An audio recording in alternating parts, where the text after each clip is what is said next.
भूतिया बकरी की कहानी। बहुत समय पहले पहाड़ों के बीच एक छोटा सा गांव बसा हुआ था। यह गांव शांत, हरा भरा और बेहद सुंदर था। गांव के पास एक घना जंगल था जिसे लोग भूतिया जंगल कहते थे। इस जंगल में दिन में भी सूरज की रोशनी मुश्किल से पहुंचती थी और रात में तो वहां जाने की हिम्मत कोई नहीं करता था।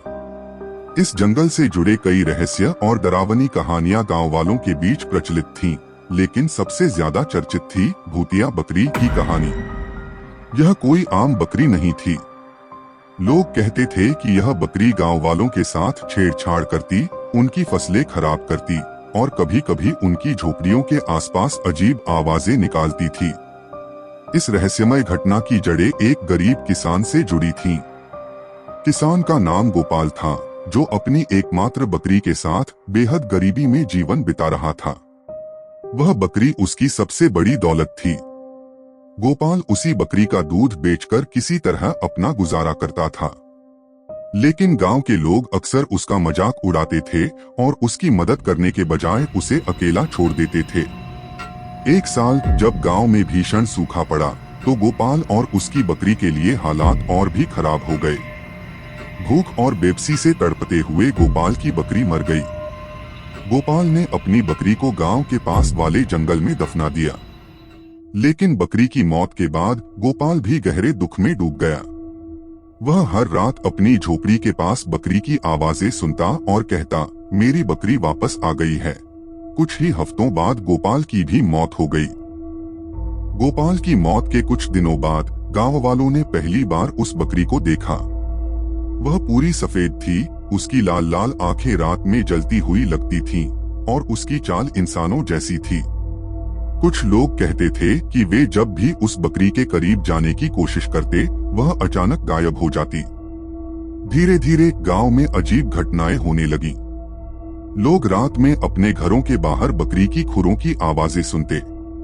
किसी की फसल रातों रात बर्बाद हो जाती, तो किसी के मवेशी अचानक डर से मर जाते।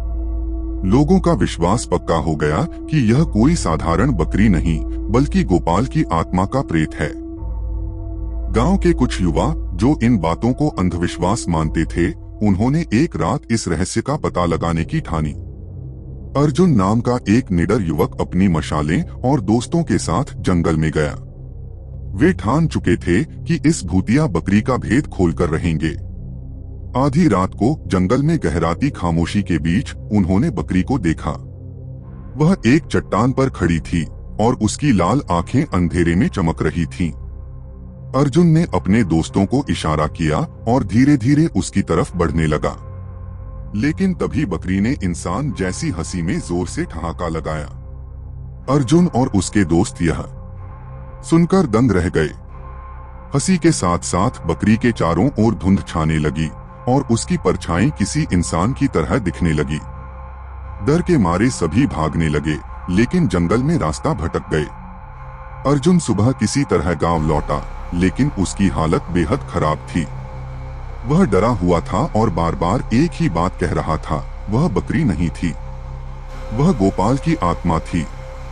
उसने कहा कि गांव वालों ने उसे गरीबी में अकेला मरने के लिए छोड़ दिया। अब वह सबको सजा देगी। अर्जुन की बात सुनकर गांव में खौफ फैल गया।